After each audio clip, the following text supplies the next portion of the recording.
once again एक दफ़ा फिर आपको खुशामदीद कहेंगे और ब्रेक पे जाने से पहले गुफ्तगू का सिलसिला जारी था। बात हो रही थी खबरों के हवाले से, खबरें और भी हैं, आगे चल के उसके हवाले से भी गुफ्तगू की जाएगी। बट यहाँ पर हमारे साथ स्टूडियोज़ में हमारा बड़े ख़ास मेहमान इस वक्त मौजूद हैं और उनसे कुछ गुफ्तगू होगी इस वक्त मुल्क की जारी सूरत हाल के हवाले से, साथ साथ शहर कराची के मसाइल के हवाले से बहुत सारे पैगाम मौसूल होते हैं सुबह से लेकर शाम तक। वैसे तो हमारी कोशिश होती है कि सारे ही मुल्क के जितने मसाइल हैं, और हमेशा हमारा हम ये बात कहते हैं कि पूरे पाकिस्तान के जो मसाइल हैं कमोबेश एक जैसे ही हैं, मगर क्या कीजिए उन पर बात करने की बहुत ज़रूरत है और क्वेरीज जो आप हमें भेजते हैं वो भी हम तक मौसूल होती हैं और हम कोशिश करते हैं कि उन सबको हम अपने सेगमेंट में शामिल करते हैं। एब्सोल्युटली, ये बिल्कुल हमारी कोशिश होती है। तो कराची शहर का जो एक बड़ा अहम मसला है, आपको याद हो, अगर नहीं याद तो हम आपको बता देते हैं। गुज़िश्ता चंद सालों के अंदर बड़ी तेज़ी से हादसात हुए और वो हादसात थे आग लगने के वाक़यात। बिल्कुल ठीक कहीं पे आपने मार्केट्स में आग देखी, कहीं फैक्ट्रीज में आग लगते हुए देखी। हमने कुछ वक्त में काफ़ी ज़्यादा इसके मामला देखे हैं, जिस तरह गुल प्लाजा का इतना बड़ा ये नुकसान था, गुल प्लाजा से हम रिकवर नहीं कर पाए थे, तो फिर हमने और भी इस तरह के जो है मामला देखे। तो क्या वजह है इस तरह के हादसात होने की, इस तरह की कहाँ हम लैग करते हैं, हमारा सिस्टम कहाँ लैग करता है, इसी हवाले से गुफ्तगू कर लेते हैं। बड़े खास मेहमान यहाँ पे तशरीफ फरमाए जनाब पायलट आसिफ शेख जावेद साहब, जो कि senior adviser to Karachi chamber of commerce industry हैं, बड़े सीजनल बिजनेसमैन हैं, बड़ी गहरी निगाह रखते हैं मामलात के ऊपर, खासतौर पर जो बिजनेस कम्युनिटी से रिलेटेड इशूज़ हैं उसके ऊपर बात करने का मौका मिलता है। आसिफ साहब आज हमारे साथ मौजूद हैं, उनको वेलकम करते हैं। आसिफ साहब, thank you so very much, बहुत शुक्रिया प्रोग्राम में वक्त देने के लिए। आसिफ साहब, मेरे ख्याल में सबसे पहले और इम्पोर्टेंट जो टॉपिक है वो यही है शहर कराची के अंदर, जैसे अभी हम बात कर रहे थे कि आए दिन इस तरह के वाक़यात होते हैं, कहीं फैक्ट्रीज़ में आग लग रही है, कहीं हम देखते हैं कि छोटे छोटे कारखानों में आग लग रही है, कहीं मॉल्स में आग लग रही है। अब इस वक्त सबसे बड़ा चैलेंज जो है शहर कराची में ये है कि यहाँ पर जो बिज़नेस एक्टिविटी है बड़ी तेज़ी से जो है वो डिटेरिएट करती जा रही है, और अफसोसनाक अमर यह है कि इस तरह के वाक़यात में भी बेपनाह इजाफा हुआ है। अब मैं अक्सर लोगों से जब बात करता हूँ तो पता ये चलता है कि वैसे ही मार्केट के अंदर बायर कम है, और उसके बाद अगर इस तरह के वाक़यात हो जाएँ जैसे गुल प्लाजा का अफसोसनाक वाक़या हुआ, उसके बाद और ज़्यादा जो है वो लोग मार्केट्स का रुख कम करते हैं। ज़रा ये फरमाइएगा कि इसके लिए क्या सदेबाब करने की ज़रूरत है और प्लानिंग कैसे की जाए? एक लॉन्ग टर्म प्लान भी तो होना चाहिए आपके पास ताकि ऐसे वाक़यात ना हो। क्या कंक्लूजन? बहुत शुक्रिया यासिर भाई, आपने चैनल पे बुलाया और बड़ा इम्पॉर्टेंट इशू आपने रेस किया है। और आग के सिलसिले में देखें, मैं आपको बताऊं, जो सबसे अफसोसनाक जुमला सुनने को मिलता है वो ये सुनने को मिलता है, कहते हैं कि खुद बुझ जाएगी। जी, ये खुद बुझ जाएगी जो जुमला है ये इंतहाई अलमिया है। खुद बुझ जाएगी का मतलब है कि जब सब कुछ भस्म हो जाएगा, जल के राख हो जाएगा, कीमती इंसानी जाने, अरबों रुपए की मालियत का सामान, इंफ्रास्ट्रक्चर, बिल्डिंग, तो बुझ जाएगी आग। और बुझ जाती इसी तरह हमारे यहाँ। देखिए, इसमें दो चीज़ें हैं। इसमें सबसे पहली चीज़ है पानी की कमी। आपने सुना होगा कि पानी अवेलेबल नहीं है, पानी ख़त्म हो गया, पानी के टेंडर मजीद मंगाए जा रहे हैं, ये वो। और एक ये कि फायर फाइटिंग की गाड़ियाँ, उनकी तादाद कम है। अब एम्बुलेंसेज हमारे यहाँ बहुत ज़्यादा हैं, वो 2-3 जो इदारे हैं उनकी एम्बुलेंसेज हैं, और वो मैं समझता हूँ कि शायद वो ज़रूरत से भी ज़्यादा होंगी, लेकिन फायर फाइटिंग की गाड़ियाँ हमारे पास कम है और पानी कम है। अब इस सिलसिले में मैंने एक तजवीज़ पेश की अरबाब इख्तियार को और लिख कर दिया, और कराची की कुछ मसाजिद को मैंने आइडेंटिफाई किया जो मेन एवेन्यूज़ पे कराची में वाक़ हैं। मैंने तजवीज़ दी कि जो वज़ू का पानी लाखों गैलन रोज़ाना ज़ाया हो रहा है, अगर हम उसको गटर में जाने से रोके वज़ू के पानी को, और बाउंड्री वॉल के साथ एक हम टैंक हर बड़ी मस्जिद में, मिसाल के तौर पे जिस एरिया में हम मौजूद हैं या नज़दीक में मस्जिद बैतुल मुकर्रम, अगर हम वो एक बाउंड्री के साथ हमारा टैंक हो और उसमें हर वक्त वज़ू का पानी जमा हो। देखिए, फायर फाइटिंग की टीम्स को मालूम होगा कि कराची में 15 या 20 मसाजिद हैं जहाँ से हमें पानी मिल सकता है, तो उनको इस एरिया से पानी मिल सकता है। आप देखिए, सदर में आग लगी, साइड से गाड़ियां लेने जी, हैदरी में आग लगी, सखी हसन जा रही हैं गाड़ियां पानी। तो ये ज़बरदस्त खतरनाक काम है, और इसमें देखिए इंसानी जानें हैं और लोगों की ज़िंदगी भर की पूंजी है, वो सब तबाह हो जाती है। तो एक तो ये मैंने तजवीज़ दी, आपके चैनल पे आपने मुझे मौका दिया, तो आज मैं पेश दोबारा करना चाहता हूँ। अगर कोई सुन ले और उस पर अमल कर ले, इसमें कुछ भी खास बात नहीं है। देखिए, कराची की सारी मस्जिदें, ये सारे मुल्क में हो सकता है, और गरीब से गरीब इलाके की भी मस्जिद जो है वो बेहतरीन इंतजाम उसका चल रहा होता है, उसमें बिजली, पानी, इंफ्रास्ट्रक्चर सब मौजूद है। तो एक मस्जिद कमेटी टैंक भी बना सकती है, वो पानी उसमें होना चाहिए, उससे फ़ायदा हो जाएगा। बिल्कुल ठीक है। और इसके अलावा मैंने एक और बात की इसमें ही सप्लीमेंट, कि पूरे शहर में आप देखें कि वाटर बाउजर घूम रहे हैं। हमारे नल से तो पानी का कॉन्सेप्ट ही नहीं कराची में, बाउजर घूम रहे हैं। तो ये भी फायर फाइटिंग टीम के पास कमिश्नर का इजाज़तनामा होना चाहिए कि किसी भी फायर गाड़ी को, पानी की गाड़ी को वो एक्वायर करे और उससे पानी ले ले, बाद में उसको कॉम्पनसेट किया जा सकता है। वो भी मैंने तरीक़ेकार बताया था। तो पानी की कमी को हल करें। और दूसरा मैं आपके चैनल के तवज्जुह से जो हमारे एनजीओज हैं जो कराची में बहुत एक्टिवली काम कर रहे हैं, माशाल्लाह 3-4 बड़ी एनजीओज हैं जो एम्बुलेंसेज और खाना खिला रहे हैं लोगों को, बड़े बड़े, तो उनसे भी गुजारिश है कि एम्बुलेंसेज के साथ साथ कुछ फायर फाइटिंग की गाड़ियां भी तैयार की। बिल्कुल ठीक है। और वो प्लान तो आपके पास बिल्कुल तो आसिफ ये- साहब, हमने आपने बिल्कुल अच्छी बात कही कि हमें गाड़ियों की ज़रूरत है और बाउजर्स की ज़रूरत है। आपको नहीं लगता हमारा जो ट्रांसपोर्ट का सिस्टम है, हमारा ट्रैफिक का निज़ाम है, वो कितना मुतासर है?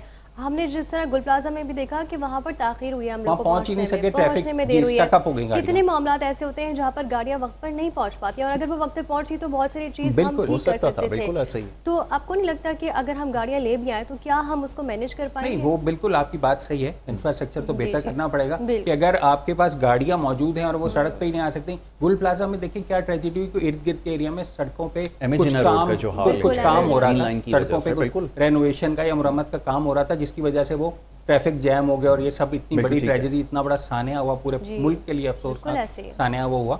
लेकिन वो तो बुनियादी चीज़ है कि कहीं भी आप पहुंच ही नहीं सकते, एम्बुलेंस भी स्टकअप हो जाएगी अगर ट्रैफिक का फ्लो नहीं है। आप देखें, मैं आपको एक मिसाल देता हूं कि लंदन से एडनबरा जो है अगर रोड से जाएं तो 9 घंटे का सफर है। 9 घंटे के सफर के दौरान वो जो एम्बुलेंस की लेन थी, मैंने उस पर कोई एक गाड़ी चलते हुए नहीं देखी 9 घंटे। ऐसे ही। क्योंकि अगर किसी वक्त भी किसी एम्बुलेंस को वो उस लेन को इस्तेमाल करना है तो लेन खाली है। तो ये कोई ऐसी रॉकेट साइंस नहीं है, ये हो सकता है काम, when ये there हो is a सकता है। will there is a There is a way, will. but unfortunately शायद ऐसा महसूस होता है apparently, आप मुझे माफ कीजिए कि हमारी विल नहीं है इन चीज़ों That's को true. ठीक करने के लिए।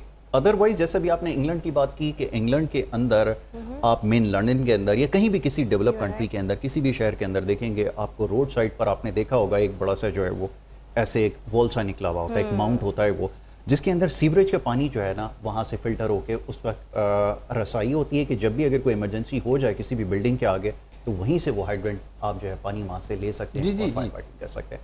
लेकिन हमारे पास क्योंकि कोई प्लानिंग ही नहीं और है इसमें कोई रॉकेट साइंस कोई नहीं है। rocket science और मैं नहीं है। यासिर भाई आपको Please, मजे की please, बात go on. बताऊं कि मैंने बड़े बड़े शख्सियात को, हुकूमती अहदेदारों को ये तजवीज़ दी ये अपनी आग के मुतालिक, ये पानी के मुतालिक, तो सब ने बहुत अप्रिशिएट किया। लेकिन शायद 1.5-2 नहीं साल किया 3 गया। साल हो गए किसी ने इस पे अमल दरामद अच्छा, करने ट्रेनिंग को- का भी कितना लैक है? जिस तरह हमारे फायर फाइटर्स हैं उनके पास एक तो ट्रेनिंग की आई थिंक कमी है और फिर उनके पास इक्विपमेंट्स की भी बहुत कमी है। इक्विपमेंट्स की कमी है, ट्रेनिंग की कमी है, आप सही कह रही हैं। और देखें कि हमने बड़े वाकयात में देखे कि उनकी भी बहुत शहादतें हुई हैं, एग्जैक्टली। वो जी। भी बेगुनाह जाने गई बिल्कुल हैं, ऐसा ही है। लेकिन क्योंकि जाहिर है अब ट्रेनिंग नहीं है और लेकिन वो अपनी जान नहीं बचा पा रहे हैं तो वो किसी और दूसरों की को जान कैसे नहीं बिल्कुल, बचा ये पा सब रहे। चीज़ें हैं। लेकिन मैं ये समझता हूँ कि इसमें बुनियादी जो मामला है, बुनियादी वो है पानी की कमी और गाड़ी की बिल्कुल कमी। ठीक है। अगर आप ये पानी की कमी को हल कर लें और देखें लाखों गैलन आपका पूरे कराची में मस्जिदों में जा रहा है। और बिल्कुल बल्कि ऐसा ही। मैं अब मस्जिद की बात हुई है तो मैं आपसे एक और चीज़ भी अर्ज़ कर दूँ अगर आप इजाज़त दें प्लीज़। कि मैंने जो ऑनरेबल एजुकेशन मिनिस्टर है मैंने जी। उनसे भी अर्ज़ किया कि सर फजर के बाद जोहर तक मस्जिदें हमारी खाली होती बिल्कुल ठीक। फजर, और हर मस्जिद में बिजली पानी पंखा ठीक है। मौजूद है। बिल्कुल। अगर हम नए सरकारी स्कूल बनाने की बजाय क्या अच्छी वो बात है। फंड्स जो है हम दूसरी जगह इस्तेमाल कर लें, हॉस्पिटल पे खर्च कर दें, सड़कों पे Very खर्च good. कर दें, स्कूल की बजाय अगर हम मस्जिद में कर दें तो मस्जिद से बेहतर तो देखें हमारे यहाँ कोई जो नबी पाक ने जो जगह जिस जगह को पसंद बिल्कुल। फरमाए तो उससे बड़ी तो तालीम की कोई जगह नहीं हो सकती। और फजर से जोहर तक मस्जिदें खाली हैं। आप बिल्कुल ठीक है। इर्द गिर्द देख लें हमारे यहाँ माशाल्लाह कितनी मस्जिदें मौजूद जी, हैं। तो अगर हम नए स्कूल्स पे खर्च कर रहे हैं, वो फंड्स हम सड़कों पे खर्च कर दें, सीवरेज पे खर्च कर दें, हॉस्पिटल पे खर्च कर, तो ऐसा नहीं है कि जो मस्जिदें खाली हैं उसको हम यूटिलाइज बट अगेन आसिफ साहब, आपके पास विल होना जरूरी है। अगर आप विल होगी तो ये सब कुछ कर सकते हैं, अगर आप मटेरियलाइज चाहेंगे हो कोई सकती है चीज़ करना जिसको Exactly. बेहतरी करना तो आप बिल्कुल कर सकेंगे। तालीम के निज़ाम की अगर बात की जाए आसिफ साहब, आपको क्या लगता है हमारे माशरे में जो सबसे ज़्यादा प्रॉब्लम है वो तालीम की कमी की वजह से हो रहा है? क्योंकि यहाँ पर तालीम का मयार उस तरह नहीं है और जो स्कूल्स मौजूदा है पहले से हमारे पास जो स्कूल है उनकी आपने हालत देखी सरकारी स्कूलों की कि बच्चे वहाँ बैग लिए खड़े हैं, वहाँ टीचर्स नहीं है, वहाँ की इमारतें ऐसे हैं, वहाँ पे डेस्क नहीं है, बच्चे नीचे बैठे हैं। ये तो हमारे स्कूलों का हाल है।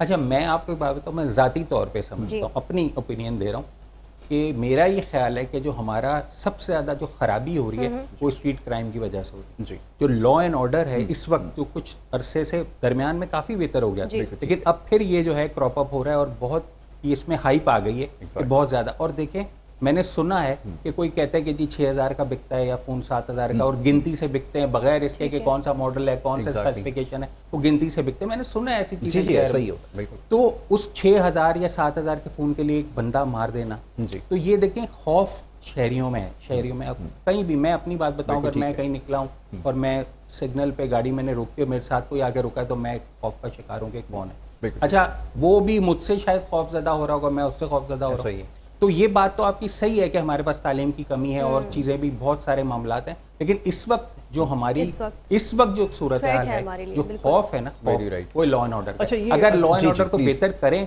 तो मैं समझता हूँ कि हम बेहतर काम कर सकते हैं, बेहतर परफॉर्म भी कर सकते हैं। एग्जैक्टली, आपकी बात सही है, लेकिन ये मुमकिन कैसे हो? देखिए, सबसे बड़े जो सबसे पहला प्रॉब्लम है जो हमें फेस करना पड़ रहा है वो है पॉपुलेशन का जो इन्फ्लक्स है, बहुत ज़्यादा है। कराची जैसे शहर के अंदर इस वक्त जो सबसे बड़ा थ्रेट है, पोटेंशियल थ्रेट, वो आपकी पॉपुलेशन है, और इतनी डेंस पॉपुलेशन के साथ आप नहीं एडमिनिस्ट्रेट कर सकते। ये बहुत ज़्यादा क्रिटिकल सब्जेक्ट है हमारे यहाँ, क्योंकि कोई बात करने के लिए तैयार नहीं है, मगर ये कि सबसे बड़ा आपको थ्रेट है। जब तक यहाँ पे पॉपुलेशन बढ़ती रहेगी, बाहर से लोग आ रहे हैं, न सिर्फ पाकिस्तान में रहने वाले बल्कि दीगर ममालिक से भी, यहाँ पर जो नेबरिंग कंट्रीज़ हैं वो भी लोग यहाँ पर आ रहे हैं, चाहे वो बर्मीज़ हों और बहुत सारी जो है नेशनलिटीज़ रखने वाले लोग यहाँ पर आ रहे हैं। बट द थिंग इज़ कि आप इसको कैसे कर्टेल करेंगे? सबसे पहले तो कोई प्लानिंग तो आपके पास होनी चाहिए ना, फिर सेकंड फेज़ के अंदर आप जाके यहाँ पे लोगों के लिए रिसोर्सेज पैदा करें, वो आपकी कंसिडरेशन नहीं है।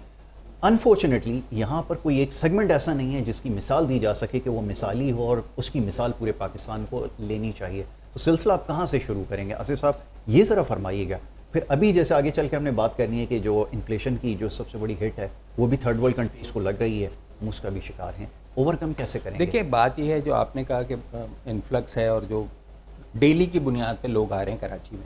अब इसमें अच्छी बात तो ये है कि कराची एक ऐसी जगह पूरे पाकिस्तान को नज़र आता है कि जहाँ पे कोई ना कोई अपॉर्चुनिटी हो सकती है, और कोई भी आदमी जो समझता है कि मुझे कुछ काम करना है या वो परेशान है अपनी माशी हालात की वजह से, तो उसको कराची एक नज़र आता है जरिया कि मेरा शायद यहाँ पे कुछ मामला बन जाए और मैं अपनी हालात कार को बेहतर कर सकूँ या अपने ख़ानदान के लिए कोई बेहतरी ला सकूँ। अब इसमें क्या है, देखें, हम तनकीद तो करते हैं कि सिंध हुकूमत ने ये नहीं किया, वो नहीं किया, लेकिन बुनियादी बात ये है कि इतना प्रेशर है कि वो सारे इंफ्रास्ट्रक्चर और उसको लेके बैठ जाती है, वो प्रेशर, आबादी का जो प्रेशर है, जो इन्फ्लक्स आ रहा है। अच्छा, जो दूसरे मुल्कों का है वो भी है, ज़ाहिर है, वो तो एजेंसी उसको ज़ाहिर है कंट्रोल करती हैं और वो देखते भी रहते हैं, और पूरी दुनिया में होता है। अभी रिसेंटली आपने देखा मोरक्को से जो 51,000 लोग तैर के, मैं तो जिंदगी में पहली दफ़ा मैंने ऐसी बात सुनी कि तैर के चले गए, उसमें कुछ उनकी कैजुअलिटीज़ भी हुई, लेकिन वो चले गए। तो ये तो रहेगा कि जहाँ भी अपॉर्चुनिटी नज़र आ रही हैं लोग चले जाते हैं। अब हमारे यहाँ क्या हुआ है कि बाकी पूरे पाकिस्तान में उस तरह से अपॉर्चुनिटीज़ नहीं क्रिएट की जा सकी। अब बहुत तरक्की हुई है पंजाब में माशाल्लाह, शहरों में भी और उनके देहातों में भी हुई है, लेकिन फिर भी आप देखें उस तरफ माइग्रेशन और उस तरफ ट्रैवल इतना नहीं है जितना कराची की तरफ। तो ये तो तभी हो सकेगा, देखें, अगर सिंध गवर्नमेंट इसको 10 टाइम्स भी बेहतर कर ले, जब तक वहां से बाहर से अगर लोग आ रहे हैं, सबका मुल्क है, सब हर कोई हर जगह जा सकता है। नहीं, तो लेकिन बाहर से मुराद ये कि एक तो होता है ना कि इंट्रा कंट्री लोग जो हैं वो इधर आ जाते हैं, मूव कर जाते हैं, एक दूसरी जगह चले जाते हैं, वो एक अलग चीज़ है। पर यहाँ पर ये जो फॉरनर्स हैं, जिसमें आपके सूडानीज भी हैं, यमनीज भी हैं, लेकिन मैं यासिर भाई देखिए, उसकी तादाद, उसकी परसेंटेज इतनी ज़्यादा नहीं है कि वो आपके इंफ्रास्ट्रक्चर को या आपके रिसोर्सेज को डैमेज करे। असल में क्या है कि बाकी सारे मुल्क में वो रिसोर्सेज, अपॉर्चुनिटीज़ क्रिएट नहीं की गई।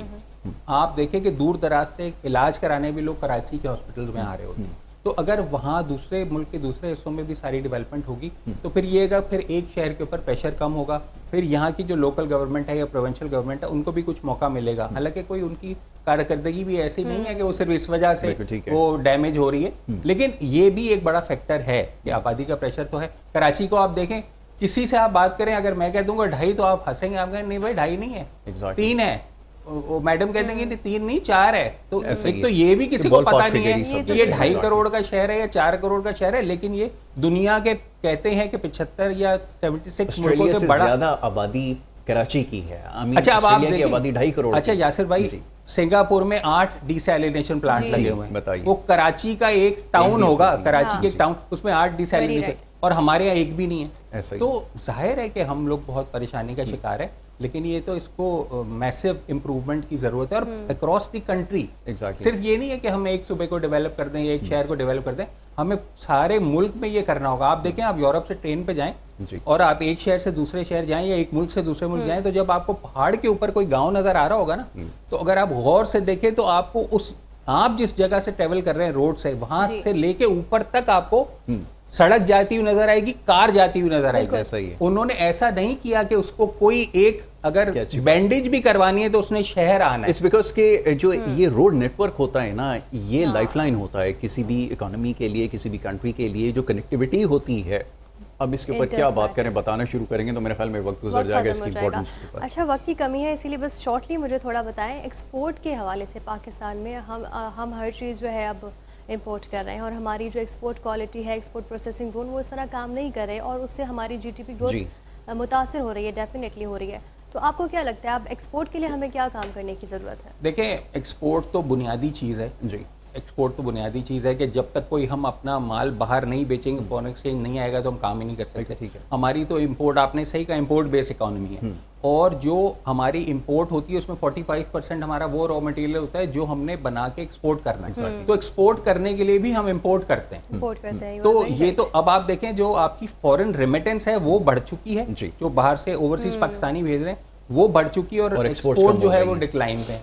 तो ये तो अल्लाह का शुक्र है, बिल्कुल, ये तो अल्लाह का शुक्र है कि हमारे ऑफशोर पाकिस्तानी पूरी दुनिया में मौजूद हैं और माशाल्लाह रिमिट कर रहे हैं अपने मुल्क को। उनको भी फैसिलिटेट नहीं कर रहा है। मजे की बात ये है कि अगर हमारे पास हमारा के एक्सपोर्ट से ज्यादा अगर पैसे हमारे पास रेमिटेंसेस से आ रहे हैं, तो होना तो ये चाहिए था कि हम ओवरसीज को स्ट्रेंथन करते, लेकिन हम वो भी नहीं, अनफॉर्चुनेटली उनको लेवरेज दी जाती ताकि हमारी यही नंबर इंप्रूव हो जाते, लेकिन हमारे पास उनके लिए। अच्छा, आपने जैसे कहा कि एक्सपोर्ट और एक्सपोर्ट प्रोसेसिंग जोन, तो एक्सपोर्ट प्रोसेसिंग जोन भी की एलिमेंट होते हैं एक्सपोर्ट को रेज करने के लिए। पूरी दुनिया में आप देखें ईपीजेड्स होते हैं, हमारे यहाँ भी बने हुए हैं, इकोनॉमिक फ्री जोन्स बनते हैं, लेकिन हमारे यहाँ 5 एक्सपोर्ट प्रोसेसिंग जोन का काम कर रहे हैं। उसमें सबसे बेहतर और बड़ा कराची एक्सपोर्ट प्रोसेसिंग जोन, लेकिन इस वक्त उसको भी वो प्रेशर का शिकार है, और हमें बताया गया है कि कोई IMF की कुछ रिस्ट्रिक्शंस हैं जिसकी वजह से वो कहते हैं कि जो एक्सपोर्ट प्रोसेसिंग जोन है वो अपनी प्रोडक्ट का जो 20% है वो टैरिफ एरिया में उसको इजाजत होती है, वो ड्यूटी टैक्सेस रेवेन्यूज दे के वो टैरिफ एरिया में ला सकता है। अब वो